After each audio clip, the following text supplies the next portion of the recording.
Bismillahirrahmanirrahim. My dear brothers and sisters, my beloved believers. Assalamu alaikum. Let me ask you a question that touches the very core of our hearts. What is that heavy weight you're carrying? That knot in your chest?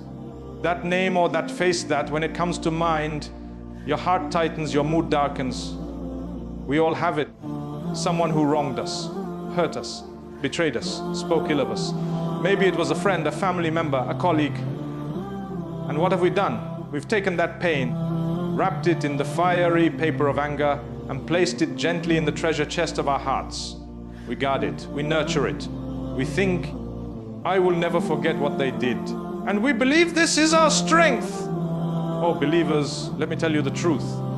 That is not strength, that is a spiritual sickness. Let me ask you a question that touches the very core of our hearts. What is that heavy weight you're carrying? That knot in your chest, that name or that face that, when it comes to mind, your heart tightens, your mood darkens. We all have it. Someone who wronged us, hurt us, betrayed us, spoke ill of us. Maybe it was a friend, a family member, a colleague. We replay the scene in our minds over and over, each time feeling that sting, that heat of injustice rise within us. We hold on to the words they said, the look they gave, the promise they broke. We collect these injustices like precious, painful artifacts, and we build a museum of resentment in the corridors of our hearts. And we visit this museum daily, tending to the exhibits of our pain, polishing the memories until they shine with a bitter, sharp clarity. And what have we done? We've taken that raw, aching pain, wrapped it in the fiery paper of anger, and placed it gently in the treasure chest of our hearts. We lock it away, thinking we have secured it, but the truth is, it has secured us. We guard it, we nurture it, watering it with our silent ruminations and our conversations with others about the wrong. We think, I will never forget what they did. We wear our refusal to forgive like a badge of honor, a shield that proves we have dignity, that we will not be walked over. We believe this memory, this steadfast holding on, is our strength. We convince ourselves that by clinging to this hurt, we are somehow holding the other person accountable, that our bitterness is a form of justice, a silent sentence we impose from a distance. Oh, believers, let me tell you the truth. Let me speak to your soul with the clarity that faith demands. That is not strength. That narrative you have built is a deception, a trick played by the nafs, the lower self, and by Shaitan, who wishes to see your heart corroded and your connection to your Lord strained. What you are calling strength is, in the sight of Allah, a spiritual sickness. It is a cancer of the soul that grows silently, consuming your inner peace, your capacity for joy, and your ability to receive light. Think about it practically.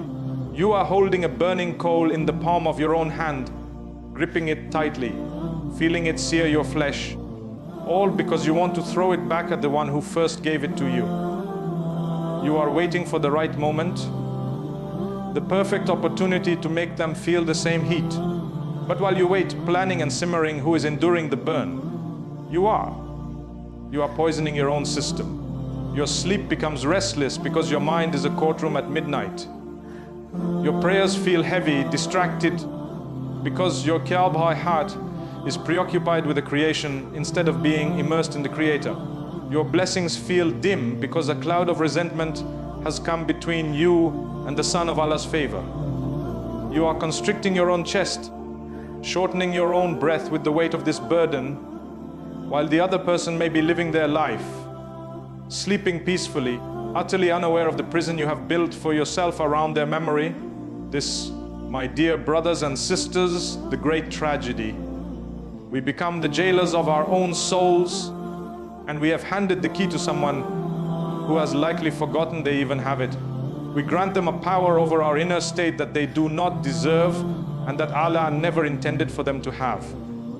We allow a human being, as flawed and needy of mercy as we are, to become a permanent obstacle between us and our own spiritual progress. We let a single chapter of our past dictate the entire tone of our present. And in this state of self-inflicted suffering, the call of Allah comes, not as a stern command, but as a lifeline as a merciful diagnosis and cure from the most compassionate physician of the hearts. He sees you carrying this invisible, crushing load. He hears the silent arguments in your mind. He feels the ache in your chest that you hide behind a smile. And He, in His infinite wisdom, does not just say, "Stop it." He presents to us a divine and beautiful exchange. He offers us a transaction that is entirely in our favor, a deal where we are the ultimate beneficiaries. The disease is the grudge. The symptom is the unrest in your soul. The prescription is forgiveness. And the incentive, it is the forgiveness of the King of all kings, the Lord of the worlds. Would you trade the bitter, stale water of resentment for an endless, pure ocean of divine mercy? This is the offer on the table. The act of forgiving is not a passive surrender. It is an active, powerful conquest of your own lower self. It is you saying, "Oh, my faith is stronger than my pain. My hope in Allah is greater than my fear of being wronged again. My desire for Jannah is more potent than my desire for petty vengeance." When you forgive, you are not being weak.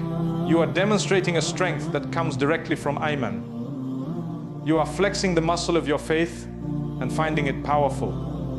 You are declaring that your relationship with Allah is the supreme value, the ultimate priority, and you will not let any worldly matter compromise it. You are choosing the eternal over the temporary, the divine pleasure over the fleeting satisfaction of nurtured anger. This, beloved servants of Allah, is the true meaning of strength.